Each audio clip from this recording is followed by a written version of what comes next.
आपके अपने YouTube channel work study class दोस्तों आपका स्वागत है। जैसे कि दोस्तों आपको पता है हमारा 4 मार्च को कक्षा 12वीं का लेखा शास्त्र अकाउंटेंसी का पेपर है। लगातार दोस्तों मैं आपको तैयारी करा रहा हूँ। ओके, इसलिए दोस्तों मैंने आपको पहले ही 2 अंकीय अति महत्व प्रश्न बता दिए, साथ ही दोस्तों आपको क्या है वस्तुनिष्ठ भी बताते जा रहा हूँ। आज इस वीडियो में दोस्तों हम 3 अंकीय महत्व प्रश्न देखने वाले उत्तर के साथ, सो वीडियो ध्यान से अंदर देखिएगा। ओके, तो जिन जिन चैप्टर से आपके 3 नंबर वाले प्रश्न आने हैं उन चैप्टर के मैं आपको 3 नंबर वाले क्वेश्चन बता दूंगा कौन कौन से आपको तैयार करने चाहिए। तो देख लेते हैं ब्लूप्रिंट के हिसाब से कौन कौन से चैप्टर आपको 3 नंबर वाले क्वेश्चन आने वाले होंगे। तो साझेदारी का फर्म पुनर्गठन और साझेदार का प्रवेश, इन चैप्टर से आपके 3 नंबर क्वेश्चन पूछे जाएगा। और फिर आपका ऋण पत्रों का निगम, इससे 3 नंबर का, और कंपनी के वित्तीय विवरण और वित्तीय विवरणों का विश्लेषण, यहाँ से आपका 3 नंबर वाला क्वेश्चन आने वाला। तो इन 4 आपके चैप्टर से आपके 3 नंबर वाले 4 क्वेश्चन बनने वाले होंगे। तो देख लेते हैं इन चैप्टर से 3 नंबर वाले प्रश्न होंगे। अब जो आपका जो ब्लूप्रिंट है, आपका 2023 का ब्लूप्रिंट है। तो आपका जो 2024 का ब्लूप्रिंट है उसमें आपको अंक विभाजन केवल इतना बताया गया कि चैप्टर से कितने नंबर का आना है, 2 नंबर वाले कितने आने, 3 नंबर वाले कितने, 4 नंबर, ये नहीं बताएगा। ओके, लेकिन अगर आप नोटिस करेंगे तो सेम आपको वही है। ओके, और जिससे पहले पेपर हो चुके हैं, ओके, तो उनमें नोटिस किया गया है कि वो लगभग आपको वही 2023 के ब्लूप्रिंट के अनुसार आपका पेपर आ रहा होगा 2024 का। ओके, तो उसी के अनुसार आपको तैयार कर लीजिएगा। तो देख लेते हैं, तो अपने पहले चैप्टर देख देते हैं साझेदारी का फर्म का पुनर्गठन, इससे 3 अंक की महत्वपूर्ण प्रश्न होंगे। तो देख लेते हैं यहाँ पर साझेदारी का फर्म का पुनर्गठन और साझेदार का प्रवेश होंगे, दोनों चैप्टर एक ही इसमें है। देख ले, सबसे पहले दोस्तों आपको तय करना है नए साझेदार के प्रमुख अधिकारों को समझाइए। नए साझेदार के प्रमुख अधिकार आपको याद कर लेने हैं। ये आपके अधिकार दिए, जैसे पहला है फर्म की संपत्ति का अधिकार में अधिकार, दूसरा है फर्म के लाभ में अधिकार। ये 2 अधिकार होते हैं किसके, नए साझेदार को। तैयार कर लीजिएगा। नए दोस्तों आपको तय करना है ख्याति के मूल्यांकन की आवश्यकता क्यों है, समझाइए। तो ख्याति के मूल्यांकन की आवश्यकता क्यों है वो आपको पूछा जा रहा है। सॉल्यूशन हमारा इस प्रकार से दिया हुआ है, अच्छे से तैयार कर लीजिएगा। पॉइंट वाइज पॉइंट दिया हुआ है, जैसे कि है ख्याति के मूल्यांकन की आवश्यकता क्यों है। तो ये आपका दिया है, पहला है जब साझेदार फर्म को पुस्तकों में ख्याति का समायोजन करके यह निश्चित करते हैं। दूसरा, जब साझेदार अपने लाभ विभाजन के अनुपात में परिवर्तन करना चाहते हैं। तीसरा, जब किसी नए साझेदार का फर्म में प्रवेश दिया जाए। चौथा, जब कोई पुराना साझेदार फर्म से अलग होता है अथवा जब किसी साझेदार की मृत्यु हो जाती है। इसलिए क्या ख्याति के मूल्यांकन की आवश्यकता पड़ती है। आगे देख लेते हैं। ओके, आगे देख लेते हैं। आगे दोस्तों आपको नेक्स्ट क्वेश्चन तैयार करना है, नए साझेदार की वैधानिक स्थिति को समझाइए। तो ये आपको तैयार कर लेना है। इसका देखिए अपना क्वेश्चन है कि एक फर्म का औसत शुद्ध लाभ 60,000 रुपए है। औसत लाभ के 3 वर्षों के क्रय के आधार पर ख्याति का मूल्य क्या होगा। बिल्कुल आसान है। तो आपको क्या ख्याति के मूल्य का आपको सूत्र याद होना चाहिए। ख्याति का मूल्य बराबर होता है आपका औसत शुद्ध लाभ गुणे हो जाएगा आपका विगत वर्षों के क्रय का आधार। तो यहाँ आपका औसत शुद्ध लाभ आपका कितना दिया है, 60,000। विगत वर्षों में क्रय का आधार दिया आपका 3 वर्ष, दोनों का आपको मल्टीप्लाई कर दीजिएगा तो आपको ख्याति का मूल्यांकन आ जाएगा 1,80,000। ओके, इस प्रकार से आपको निकालना है। आगे नेक्स्ट दोस्तों आपको तय करना है ख्याति की विशेषताएं। ओके, इंपॉर्टेंट है आपकी ख्याति की विशेषताएं। तो ये आपके दिए, ख्याति एक संपत्ति है। ख्याति ये क्या है, स्थायी संपत्ति है। ओके, ख्याति फिर आपको क्या हो जाता है, एक अमूर्त संपत्ति है। ख्याति विक्रय योग्य संपत्ति है। इस प्रकार से ख्याति की विशेषताएं बताई गई हैं इन पॉइंटों के आधार पर। तो इन्हें आपको तैयार कर लीजिएगा, क्रम से मैं आपको दिखा रहा हूँ, तो इसको आपको अच्छे से तैयार कर लीजिएगा। ओके, आगे देख लेते हैं। नेक्स्ट आपको क्या है, ख्याति की प्रकृति को भी अच्छे से तैयार कर लीजिए। ख्याति की प्रकृति भी क्या है, इन पॉइंटों के माध्यम से आपकी समझाई गई है। ख्याति एक स्थायी संपत्ति है, ख्याति अमूर्त संपत्ति, इनके माध्यम से भी आप क्या है प्रकृति समझाई गई। पॉइंटों को ले लेके आपको क्या है उनकी प्रकृति बताई गई है। इसी प्रकार से इनमें विशेषताएं बताई गई थी। नेक्स्ट दोस्तों आपको तय करना है आपका सामान्य लाभ और अधिलाभ में अंतर। तो ये आपका दिया है समान लाभ और अधिलाभ में अंतर। ओके, अर्थ सूत्र और ख्याति के आधार पर अंतर का विभाजन किया गया है। ओके, तैयार कर लीजिएगा। आगे देख लेते हैं। आगे दोस्तों आपको नेक्स्ट ये करना है औसत लाभ तथा अधिलाभ में अंतर बताइए। तो औसत लाभ और अधिलाभ में आपको अंतर पूछा जा रहा है, तो इसे आपको तय करना है। ये आपका दिया पॉइंट वाइज पॉइंट दिया, गणना सूत्र का प्रयोग के आधार पर ये आपके दिया अंतर। हो गए, आगे देख लेते हैं। आगे इनका क्या है, आशय मतलब परिभाषा के आधार पर।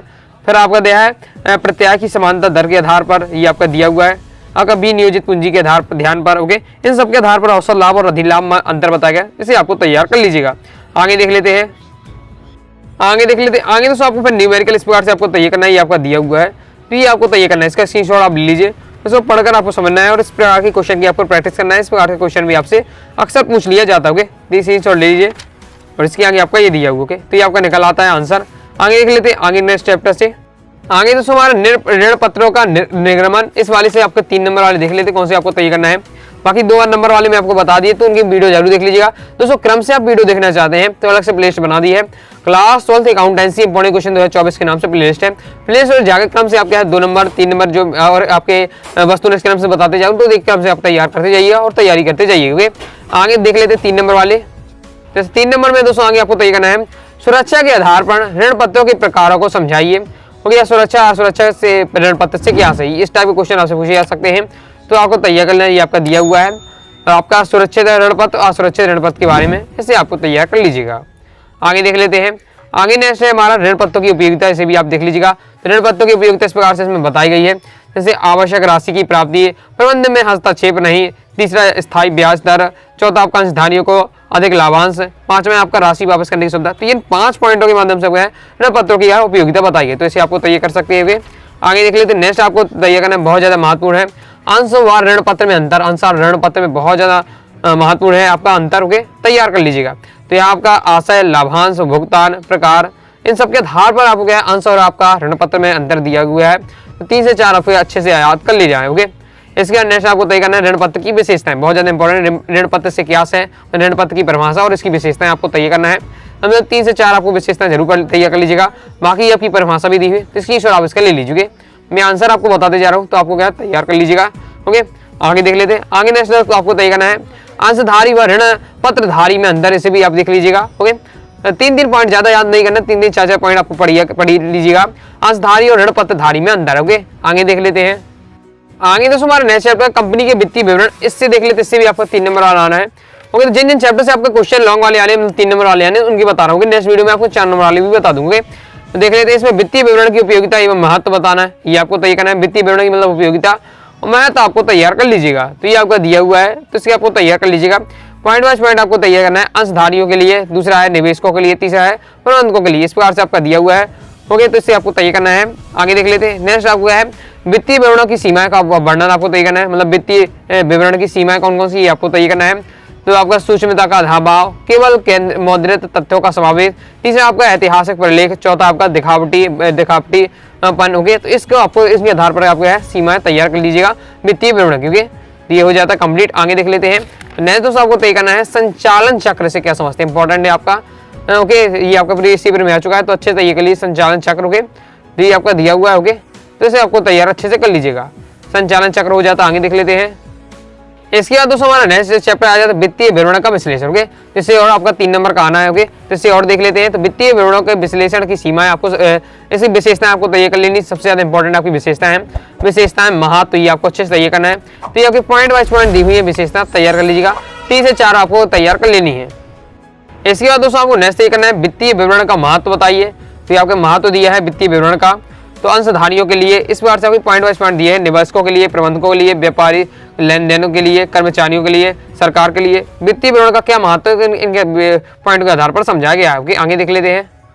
आगे दोस्तों आपको नेक्स्ट ये करना है वित्तीय विवरण के विश्लेषण की सीमाओं का संक्षिप्त वर्णन कीजिए। मतलब क्या है, वित्तीय विवरण की आपको क्या है विश्लेषण की सीमाएं आपको तैयार कर लेनी है।